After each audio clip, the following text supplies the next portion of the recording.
नमस्कार, कल्पना voice channel में आप सभी का स्वागत है। आज की हमारी कहानी है रिश्तों की मर्यादा। अमित का विवाह तय होते ही माही खुशी से झूम उठी थी। बरसों बाद एक बार फिर इस घर में शहनाइयों की धुन गूंजेगी। बहू के लिए कैसे जेवर बनेंगे, कैसे कपड़े खरीदे जाएंगे, रिश्तेदारों को विदाई में क्या देना होगा, कौन सा हलवाई लगेगा, मीनू में क्या क्या रहेगा। काम अनेक थे, समय कम था। बहू प्रिया के पिता अमेरिका से उसका विवाह करने भारत आए थे। उन्हें शीघ्र ही वापस लौटना था। प्रिया पली बड़ी तो विदेश में थी, लेकिन वह भारतीय संस्कृति से प्रभावित थी तथा इसी से संबंधित शोध कार्य भारत में रहकर करना चाह रही थी। शोध कार्य के लिए उसने अमित के कहने पर स्थानीय विश्वविद्यालय में आवेदन पत्र भी दे रखा था। प्रिया के पिता प्रकाश और अमित के पिता राजेश काफी अच्छे मित्र थे। प्रकाश के अमेरिका जाने के पश्चात भी उनकी मित्रता में कोई कमी नहीं आई थी। जब प्रिया ने विवाह के पश्चात भारत रहने की इच्छा जाहिर की थी, तो उन्हें सबसे पहले अपने मित्र के पुत्र अमित का ही विचार आया। उन्होंने प्रिया से इस संदर्भ में बात की। उसने भी सहज स्वीकृति दे दी थी। अमित और प्रिया बचपन से ही अच्छे मित्र थे। उनकी मित्रता समय के साथ परवान चढ़ती रही। वास्तव में प्रिया के भारत प्रेम का कारण अमित ही था। यही कारण था कि उसने पिता की बात तुरंत मान ली। सोशल मीडिया के जरिए धीरे धीरे अपनी मंजिल पर पहुंची उनकी मित्रता विवाह के अटूट रिश्ते में परिवर्तित होने जा रही है। अमित ने ही भारत के पर्यटन स्थलों, तीर्थ स्थानों तथा रीति रिवाजों का ऐसा वर्णन किया था कि वह पाश्चात्य देशों की सुख सुविधाएं छोड़कर भारत में ही बसने का मन बना चुकी है। विवाह का दिन जैसे जैसे नजदीक आता जा रहा था, माही की व्यस्तता बढ़ती जा रही थी। निमंत्रण पत्र देने वालों की ध्यान से सूचियां बनाई गईं। कहीं ऐसा न हो कि कोई छूट जाए। ऐसा मौका जीवन में बड़े भाग्य से आता है, अतः वह चाहती थी कि कोई कमी न रहने पाए। विवाह का दिन भी आ गया। छो बेटे बहू को स्टेज पर साथ साथ बैठा देखकर माही फूली नहीं समा रही थी। दोनों की जोड़ी लग भी बहुत सुंदर रही थी। प्याजी रंग के बेशकीमती लहंगे ने प्रिया की सुंदरता में चार चांद लगा दिए थे। बहू तो आप बहुत सुंदर लाई हैं, उसकी मित्र सुनीता ने उसे बधाई देते हुए कहा। धन्यवाद कहकर वह मुड़ी ही थी कि अन्य मित्र साधना ने भी जिंदा दिली के साथ कहा, बहुत बहुत बधाई माही, सास बनने के लिए। अरे क्या कह रही हो साधना, सास तो मैं आज से 2 वर्ष पूर्व ही बन चुकी थी, माही ने सहजता से कहा। वह तो मैं भी जानती हूँ, लेकिन बहू की सास बनने तथा दामाद की सास बनने में जमीन आसमान का अंतर होता है। वह कैसे, आश्चर्य से माही ने पूछा। दामाद तो 2-4 दिन के लिए आता है, आव भगत करवा कर चला जाता है, लेकिन बहू के साथ तो निभाना पड़ता है, साधना ने दार्शनिक अंदाज में कहा। साधना तो कहकर चली गई, किंतु माही के लिए अंतहीन प्रश्न छोड़ गई थी। वह सोचने लगी, नारी रूपी सास और माँ एक ही सिक्के के दो पहलू होते हुए भी किसी के लिए अच्छी और किसी के लिए बुरी क्यों हो जाती है। सास के रूप में और माँ के रूप में उसके व्यवहार में अंतर क्यों होता है। एक स्त्री जहाँ बेटियों की स्वतंत्रता की पक्षधर होती है, वहीं बहुओं को परंपरा के नाम पर सैकड़ों बेड़ियां पहनाने में उसे कोई संकोच क्यों नहीं होता। तरह तरह की बंदिशें न मानने पर बेउशर उच्च श्रृंखल बद दिमाग जैसे अलंकरणों से सजाते हुए आनंदित होते समय शायद वह भूल जाती है कि वह वही लड़की है जिसे वह गाजे बाजे तथा पूर्ण रीति रिवाजों के साथ संपूर्ण बिरादरी के सम्मुख अपने पुत्र के लिए ब्याह कर लाई थी। फिर बहू के घर में कदम रखते ही ऐसा क्या हो जाता है कि सास रूपी स्त्री अपने घर में उसका दखल सहन नहीं कर पाती है। वह घर की जिम्मेदारियों से मुक्त भी होना चाहती है और नहीं भी। यह स्त्री की कैसी दुविधा है। घर की चाबियां बड़े प्यार से बहू को संभलवाते हुए बड़े प्यार से यह कहने वाली स्त्री कि तू मेरी बहू ही नहीं, बेटी भी है। अब यह घर तेरा है, तू जैसे चाहे रह, जो चाहे कर। अचानक इतनी निष्ठुर क्यों और कैसे हो जाती है, वह आज तक नहीं समझ पाई है। माँ तुम यहाँ हो, डैडी कब से तुम्हें ढूंढ रहे हैं, जल्दी आओ। डैड भैया भाभी के पास हैं। काव्या, उनकी पुत्री, अपना बेशकीमती लहंगा संभाले हाँफती हुई बाहर बोली तथा जैसे आई थी वैसे ही चली गई। अमित के विवाह में काव्या ने अपनी सारी सहेलियों को आमंत्रित किया था। उन सबको अपनी नई नवेली भाभी से मिलाने में ही वही इतनी व्यस्त थी कि अपनी 1 वर्षीय पुत्री को भी भुला बैठी। उसको गोद में लिए दामाद जी एक कुर्सी पर बंधे बैठे थे। अचानक उसे अपनी प्यारी और मासूम बेटी पर प्यार आ गया। एक बच्चे की माँ बन गई है, पर बचपना अभी तक नहीं गया, सोचकर वह मुस्कुरा उठी। कहाँ चली गई थी? जो आता है वह तुम्हारे बारे में ही पूछता है, कम से कम इस समय तो साथ साथ रहो। उसे देखते ही राजेश झुंझलाकर बोल उठे थे। विवाह की सारी रस्में निपटाते निपटाते भी बार बार साधना के कहे शब्द उसके जेहन में गूंजते रहे। बहू के साथ तो निभाना पड़ता है। यह सच है कि बहू एक अलग घर, अलग परिवेश से आती है। उसे नए घर, नए परिवेश में ढलने में समय लगता है, लेकिन बहू भी तो बेटी जैसी ही होती है। अगर सारे पूर्वाग्रह त्याग दिए जाएं तो कोई संदेह नहीं कि सास बहू के रिश्ते में मधुरता ना आए। वह तो 21वीं सदी की गिनी चुनी सासों में से एक है, प्रगतिशील विचारों की है। उसे भला बहू के साथ निभाने में क्या दिक्कत आएगी? अगर कुछ आई भी तो वह सब संभाल लेगी। वैसे भी प्रत्येक रिश्ते में थोड़ा बहुत समझौता तो करना ही पड़ता है, और वह तो उसके पुत्र की पत्नी है, उसके घर का सम्मान है, इज्जत है। जब वह उसे प्यार और सम्मान देगी तभी तो उससे प्यार और सम्मान पाएगी। यह सोचकर उसने मन में उठाई सैकड़ों नागफनियों को दबाने का प्रयास किया तथा एक नई सुबह के स्वागत की तैयारी में जुट गई। विवाह खूब धूमधाम से हो गया। बहू घर आई नहीं कि रिश्तेदारों का जाना प्रारंभ हो गया। शाम होते होते तक घर खाली हो गया। लग ही नहीं रहा था कि कल ही इस घर में विवाह हुआ है। बहू आई है, न संगीत की सुमधुर, न लोगों के कह कहे और न ही बच्चों का शोर। शांति ही शांति। एक समय था शादी की भागदौड़ हफ्ता भर पहले प्रारंभ हो जाती और हफ्तों बाद तक चलती रहती। ढोल मंजीरे की आवाज़ सुनकर दूसरे गांव के लोग भी समझ जाते थे कि पड़ोस के गांव में विवाह है। घर में मिठाई और पकवानों के ढेर लग जाते थे। कितनी मिठाइयाँ बांटी जाती थीं, उसके बावजूद भी बर्बादी होती थी। वस्तुतः बर्बादी देखकर ही उस समय विवाह की शान का पता चलता था। अब सब कंटेंट पर आसानी से हो जाता है। बस कुछ घंटों का खेल, ना कोई परेशानी और ना कोई झंझट और ना ही बर्बादी। बस पैसा फेंको और तमाशा देखो वाली स्थिति हो गई है। मैरिज हॉल को बुक कराने की तरह ही पंडित भी आजकल विवाह संपन्न कराने घंटों के हिसाब से ही तय किए जाते हैं, यानी सब कुछ यांत्रिक, सुनियोजित। उन्होंने भी शहर के प्रतिष्ठित होटल का हॉल 12 घंटे के लिए बुक किया था। कुछ नज़दीकी रिश्तेदारों को छोड़कर अन्य सभी मेहमानों के लिए होटल में ही कमरे बुक करा दिए थे। वे वहीं आए और वहीं से चले गए। ना किसी को परेशानी, ना ही कोई समस्या और ना ही शिकवे शिकायतें। काव्या अपनी नई नवेली भाभी के साथ कुछ समय और गुजारना चाहती थी, पर अपनी सास के बीमार होने के कारण चाह कर भी नहीं रुक पाई। दीदी, बहू तो बहुत सुंदर, पढ़ी लिखी और होशियार है, पर तुम जरा संभल कर रहना। घर की अंतिम मेहमान उसकी देवरानी भी जाते जाते सीख देती गई थी। माँ ही कहना चाह कर भी कुछ नहीं कह पाई। भला संभल कर रहने वाली क्या बात है? बहू ही है ना, कि कोई और शेर या भेड़िया जिससे संभल कर रहा जाए। शायद इसी तरह के वाक्य सास बहू में दरार पैदा कर मन मुटाव का कारण बनते हैं। सोचते हुए उसे भी तृष्णा हो आई थी कि पता नहीं क्यों वह प्रारंभ से ही किसी को कुछ नहीं कह पाती थी, चाहे दूसरों की ऊल जलूल बातों को सुनकर सोच सोच कर वह परेशान होती रहे। उसका मानना था कि क्यों किसी को कुछ कहकर उसका दिल दुखाया जाए।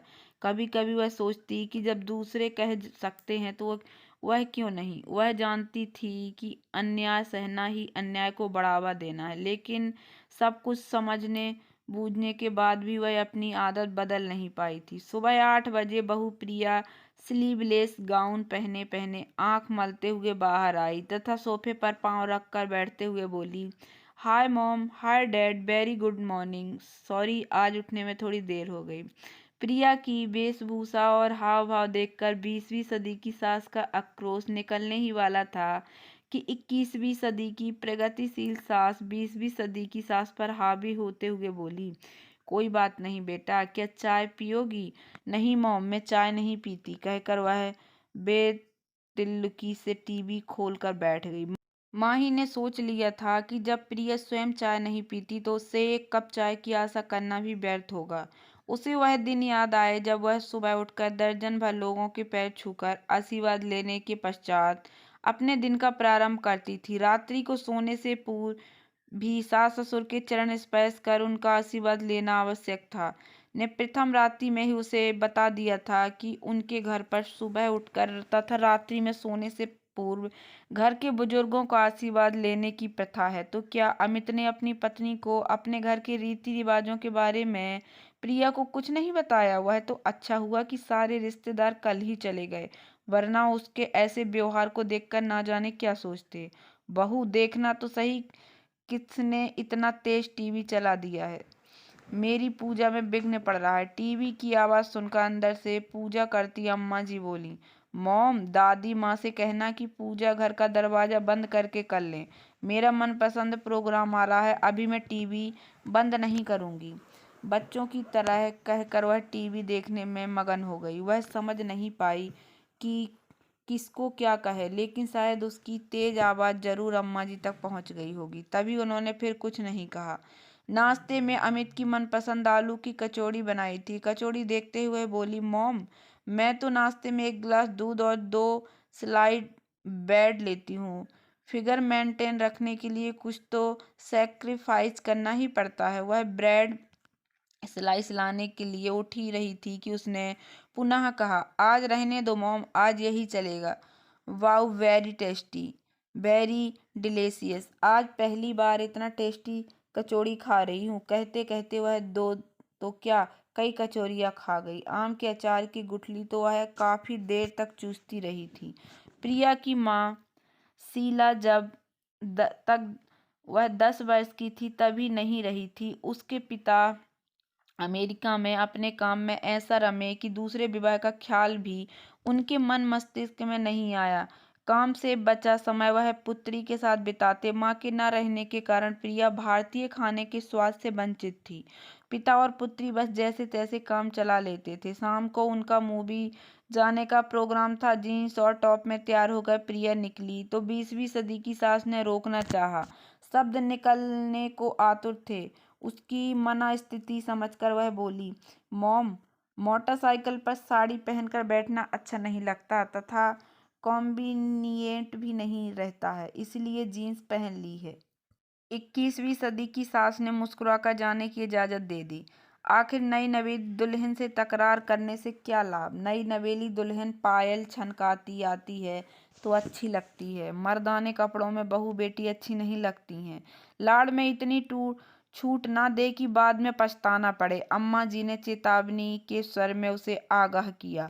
अम्मा जी शायद अपनी जगह ठीक थीं, लेकिन वह जानती थीं कि 21वीं सदी की बहू से जब जबरदस्ती कुछ भी नहीं करवाया जा सकता और ना ही उस पर अपनी इच्छा थोपी जा सकती है।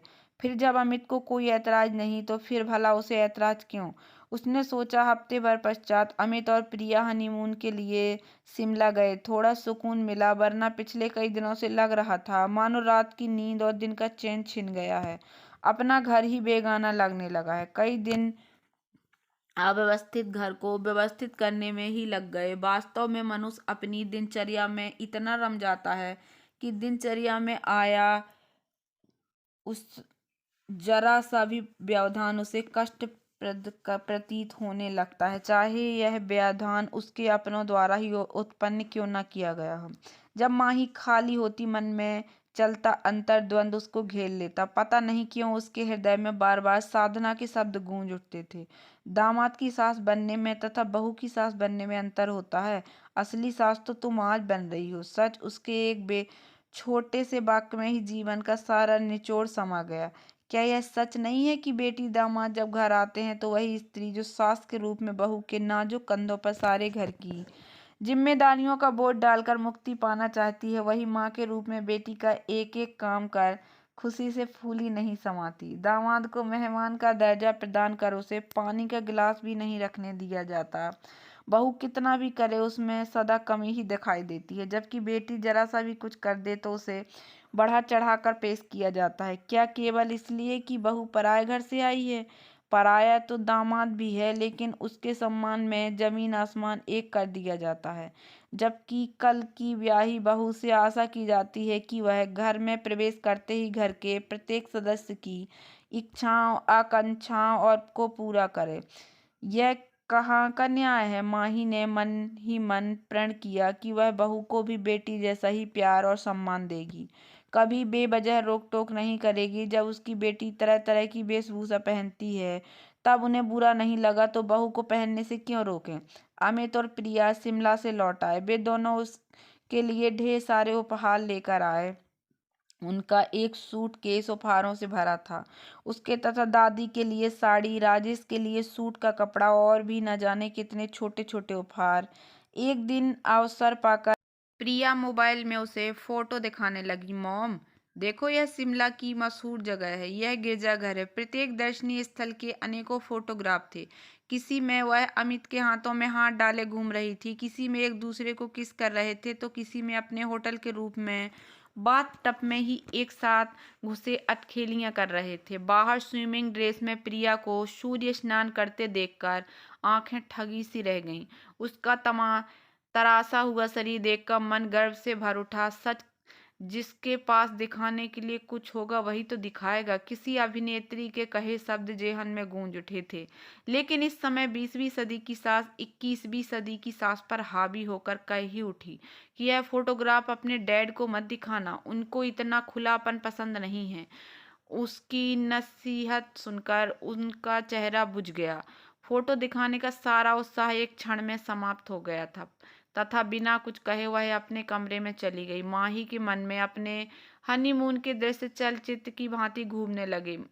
मनाली की खूबसूरत वादियों में हाथों में हाथ डालकर घूमते हुए उन्होंने भी अपने अतरंग क्षणों के कुछ फोटो अपने ऑटोमेटिक कैमरे से खींचे थे, लेकिन राजेश ने उन्हें एल्बम में लगाने ही नहीं दिया था। उनके अनुसार जीवन के कुछ क्षण नितांत अपने होते हैं, जिन्हें किसी के साथ शेयर करना अपनी गोपनीयता में दूसरों को अनाधिकृत प्रवेश देना है, जो उन्हें पसंद नहीं था। वह बोलते भी बहुत ही कम है। उनकी ही आदत अमित ने पाई है, और तो और माँ जी के कठोर अनुशासन में रहकर वह भी अपना चुलबुलापन खो बैठी है। उसे याद आया वह पल जब वह दुल्हन बनकर इस घर में आई थी। वह अपने साथ कुछ स्लीवलेस ब्लाउज, नाइटी और सलवार कुर्ते लाई थी, किंतु राजेश को घर में माँ पिताजी के सामने इस तरह के कपड़े पहनना पसंद नहीं था। यद्यपि बाहर कहीं घूमने जाते तो उन्हें ऐतराज नहीं होता था, लेकिन वह क्षण उसके जीवन में हनीमून के अलावा कभी आया ही नहीं। घर परिवार की जिम्मेदारियों में वे ऐसा उलझे कि कहीं निकलना ही नहीं हो पाया। तब वे कपड़े बक्से में ही बंद पड़े रह गए। बाबूजी के महाप्रयाग के पश्चात अम्मा जी के सदा साथ रहने के कारण उसने सोचना भी बंद कर दिया था। कभी कभी माही को लगता था कि पुरुष के दो रूप होते हैं। बाहर वह पत्नी को सर्वगुण संपन्न सहचरी के रूप में देखना चाहता है, जो उसके तथा उसके मित्रों के साथ राजनीति से लेकर सामाजिक विषयों पर भी अपने विचार बखूबी रख सके। आवश्यकता पड़ने पर कॉकटेल पार्टियों में भी सम्मिलित होकर अपने आधुनिक होने का प्रमाण दे सके, और वही घर में उसके अपने माँ पिता के सामने सिर पर पल्ला रखकर आज्ञाकारिणी बहू बनकर उनकी प्रत्येक इच्छा को बिना किसी नानुपुर के सिर झुकाकर पूरा करती रहे। उसने दोनों ही रूपों को निभाने की चेष्टा की थी, लेकिन चक्की के दो बांटों में पिसती हुई वह अपना व्यक्तित्व ही गवा बैठी थी। भूल गई थी कि कभी उसकी अपनी भी कुछ रुचियां अभिरुचियां थी। उसने भी कभी ऐसे संसार की कल्पना की थी जो सिर्फ उसका अपना हो, जहां वह अपनी इच्छा अनुसार रह सके, लेकिन उसे सिर्फ कर्तव्य ही कर्तव्य मिले, अधिकार कभी मिले ही नहीं। उसका पूरा जीवन समझौता करते करते ही बीत गया। बहू के आने पर उसने सोचा था कि वह अपनी कुछ दमित इच्छाओं को पूरा कर पाएगी। वह भी माँ जी की तरह एक ही जगह बैठे बैठे किसी को अधिकार युक्त शब्दों में आदेश दे पाएगी। कभी तो वह भी किसी के हाथ की बनी एक प्याला चाय आराम से पी पाएगी। किंतु पिछले कुछ दिनों के प्रिया के व्यवहार ने उसे बता दिया था कि अगर घर में शांति रखनी है तो उसे ही समझौता करना होगा। जब वह पति के साथ, सास के साथ समझौता कर सकती है तो बहू के साथ क्यों नहीं। वह भी तो अब इस घर की सदस्य है। वह उसके पुत्र के लिए अपने पिता का घर छोड़कर आई है। फिर उसके मन में उसके प्रति दुर्भावना क्यों उसके मन में अनाधिकृत प्रवेश करते विचारों को झटक दिया। नई नवेली दुल्हन के प्रति अचानक ही उसके मन में प्यार उमड़ आया था। माँ ही सुबह उठकर माँ जी के पैर छूकर मुड़ी ही थी कि प्रिया ने पूछा, मॉम, आप रोज सुबह ग्रैंड मॉम के पैर क्यों छूती हैं? बेटा, जिस तरह तुम लोग गुड मॉर्निंग या गुड नाइट कहकर बड़ों का आशीर्वाद लेते हो, वैसे ही हम लोग बड़ों के पैर छूकर आशीर्वाद लेते हैं। अमित पापा जी और मैं तो रोज ही पैर नहीं छूते, फिर क्या उनका आशीर्वाद हमारे साथ नहीं रहेगा? उसने मासूमियत से पूछा। नहीं बेटा, बेटी, मेरा आशीर्वाद तो तुम सबके साथ है। यह तो हमारी परंपरा है कि घर की बहू सुबह उठकर बड़ों के पैर छूकर घर का काम प्रारंभ करती है। तू भी अपनी सास ससुर के पैर छुएगी तो सदा सुखी रहेगी, अम्मा जी ने गर्व से कहा था। ग्रांड मॉम, पाश्चात्य देशों में पैर छूने की प्रथा नहीं है, तो क्या वहाँ के लोग सुखी और संपन्न नहीं है? मॉम की तो कमर में दर्द रहता है, डॉक्टर ने उन्हें झुकने से भी मना किया है। फिर क्या वह रोज आपके पैर छूकर अपनी बीमारी को बढ़ा नहीं रही हैं? अम्मा, पैर छूने से ना कोई सुखी संपन्न होता है, ना ही किसी के मान सम्मान में वृद्धि होती है। जरा सोचिए तो, अगर किसी के घर कई बुजुर्ग हों तो उनका कितना समय तो पैर छूने में ही निकल जाएगा। यह सब बेकार की बातें हैं जिसमें हम अपना समय नष्ट करते हैं। बेटा, यह तो अपने अपने सोचने की बात है। हो सकता है जिसे तुम अच्छा कह रही हो वह यहाँ के परिवेश के उपयुक्त ना हो। बात आगे बढ़ती इससे पहले ही माही ने प्रिया को रोक दिया। वह व्यर्थ के टकराव को रोक दिया था, लेकिन उसे अच्छा लगा था कि प्रिया ने उसके कमर दर्द की ओर ध्यान दिया है। स्लिप डिस्क का दर्द उसे कई वर्षों से था। ज्यादा दर्द होने पर वह कमर में बेल्ट का प्रयोग भी करती है। डॉक्टर ने झुककर काम करने के लिए मना किया है, लेकिन घर के काम ही ऐसे हैं कि ना चाहते हुए भी कभी कभी ना झुकना पड़ ही जाता है। लेकिन घर में किसी ने पहली बार उसके दर्द को महसूस उससे झुकने के लिए मना किया था। माँ जी प्रिया की बात सुनकर चुप रह गई थी। शायद नई पीढ़ी को अपने तर्कों द्वारा समझाने की असमर्थता उन्हें दंश दे गई थी, लेकिन उनके कथन ने उसका मान रख लिया था। अभी वह उस हादसे से उभर भी नहीं पाई थी कि एक छुट्टी के दिन माँ जी को पूजा करते देखकर वह उनके सामने पालती मारकर बैठ गई तथा बोली, माँ जी, आप घंटा भर इनके सामने बैठकर हाथ में माला लेकर क्या करती रहती हैं?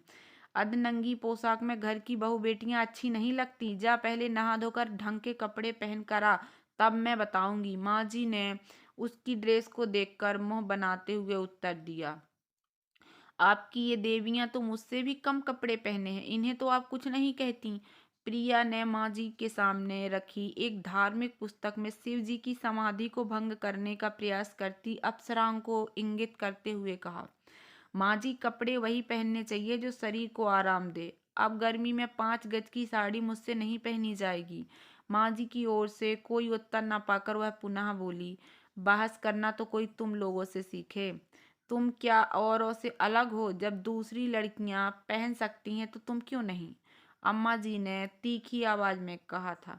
अम्मा जी की तीखी आवाज सुनकर बहस कहीं कटुता का रूप न ले ले सोचकर माही ने प्रिया को आवाज देकर बुला लिया था। ऐसा नहीं था कि प्रिया साड़ी नहीं पहनती थी, साड़ी उसकी प्रिय पोशाकों में से एक थी।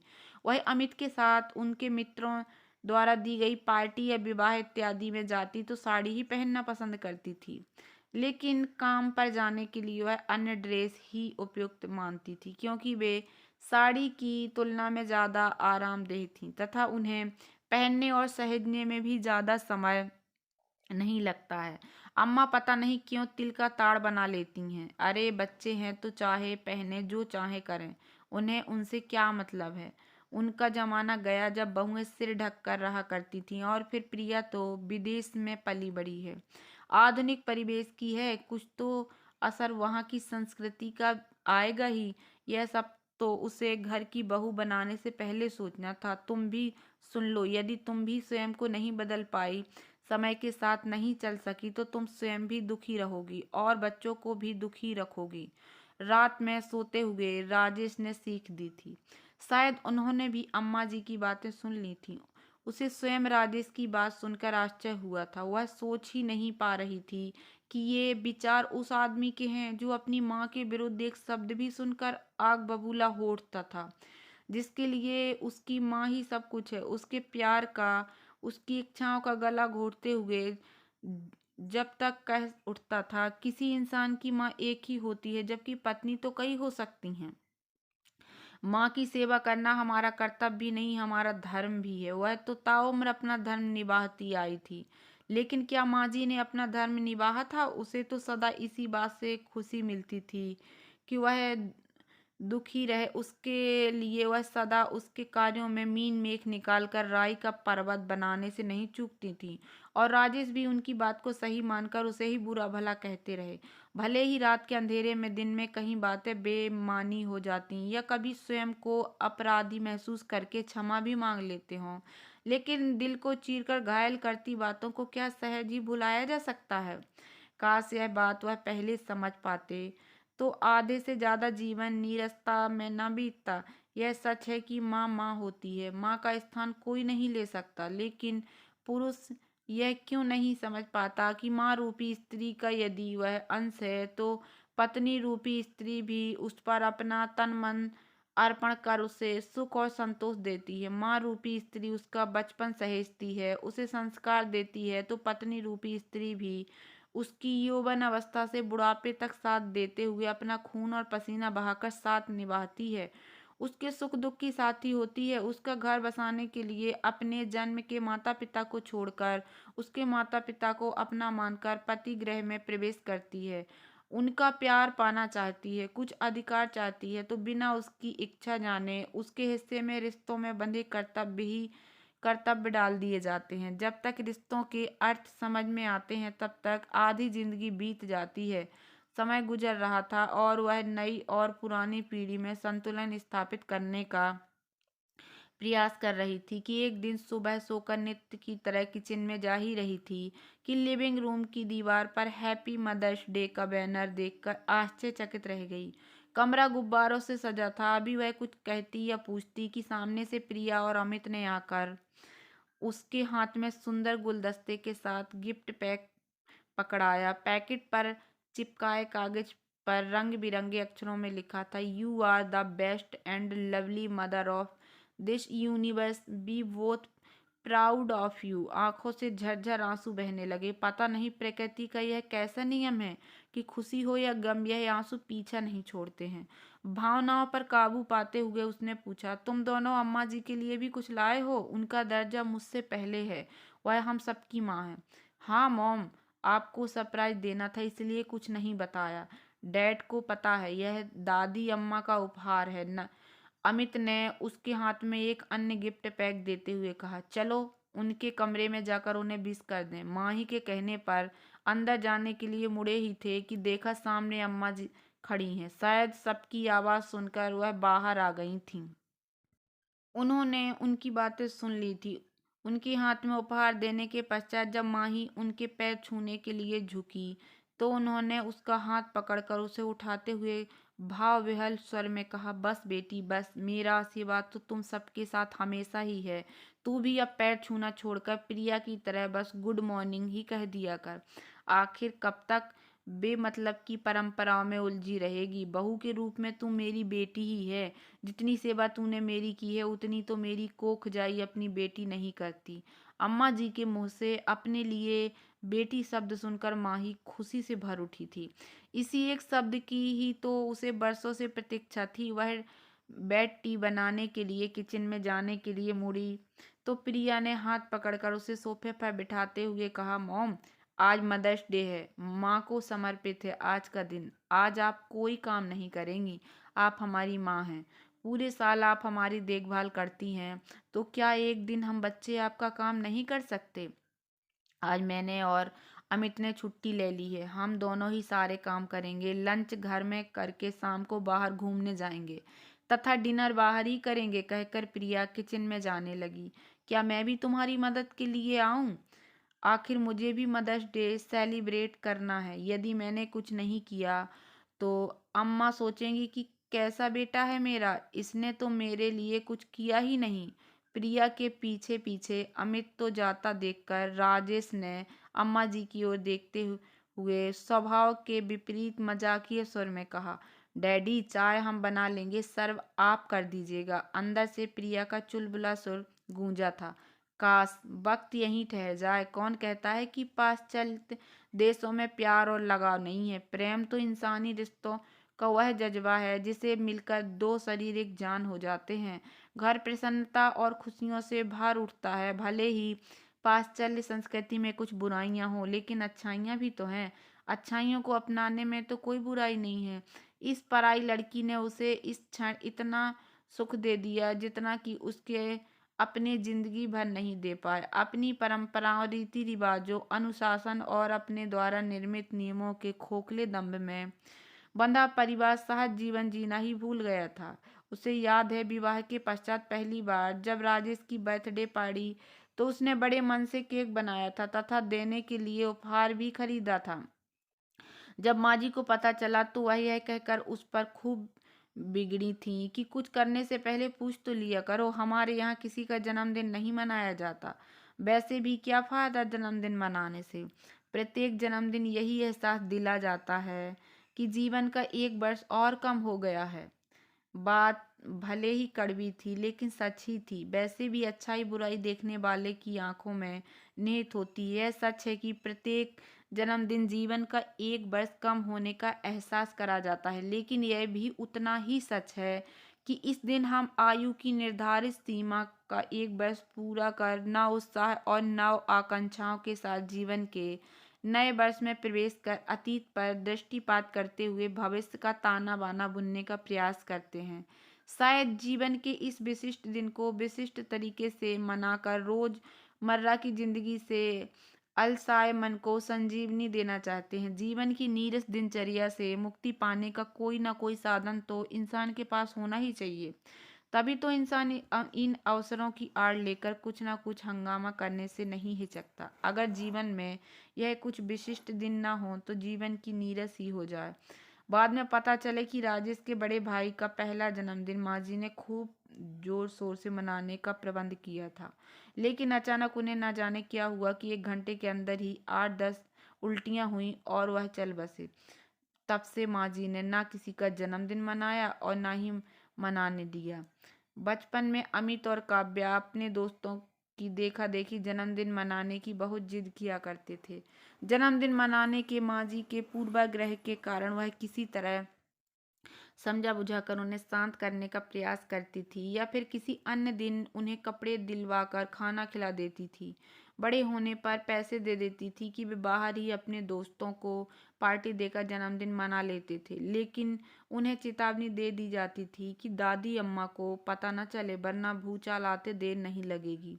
वैसे भी छिप छिप कर मनाई गई खुशी खुशी नहीं कहलाती, महज औपचारिकता बन जाती है। सच कहें तो काव्या और अमित के विवाह के अतिरिक्त इस घर में कभी खुशियां मनाई ही नहीं गईं।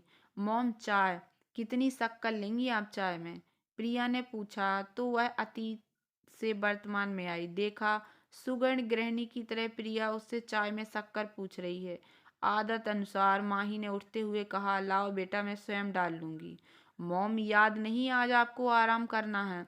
इसके अलावा कुछ नहीं, बस इतना बता दीजिए कि चाय में आप कितनी शक्कर लेंगी? प्रिया ने अधिकारयुक्त शब्दों में कहा और उसके निर्देशानुसार चाय में आधा चम्मच चीनी डालकर कप उसे पकड़ा दिया था। सुबह के नाश्ते के लिए प्रिया को किचन में जाते हुए देखकर माही सोच रही थी कि अगर सारे पूर्वाग्रह त्याग दिए जाएं, व्यर्थ के बंधन और रोक टोक न लगाई जाए, तो कोई कारण नहीं है कि बहू बेटी न बन पाए। आखिर नए रिश्ते, नए परिवेश, नए रीति रिवाजों को अपनाने में समय तो लगता ही है। धीरज रखकर तथा प्यार और सम्मान देकर ही किसी को अपना बनाया जा सकता है। क्या अच्छा हो कि संबंधों में बंधने से पूर्व भी सबको अपने अपने रिश्तों के दायरे का पता हो, जिससे व्यक्ति दायरे के अंदर रहकर ही अपने कर्तव्यों और अधिकारों का पालन कर सके। कोई ना किसी के अधिकार का अतिक्रमण करे और ना ही किसी को बेमतलब के कर्तव्यों के चक्रव्यूह में फांस कर पंगु बनाए। लेकिन क्या 21वीं सदी में भी ऐसा हो पाएगा? तो दोस्तों, कैसी लगी आप लोगों को मेरी ये कहानी? अगर कहानी पसंद आई हो तो प्लीज़ मेरे वीडियो को लाइक कर देना। चैनल पर नए आए हों तो प्लीज़ सब्सक्राइब कर लेना और ज़्यादा से ज़्यादा शेयर करना। धन्यवाद दोस्तों।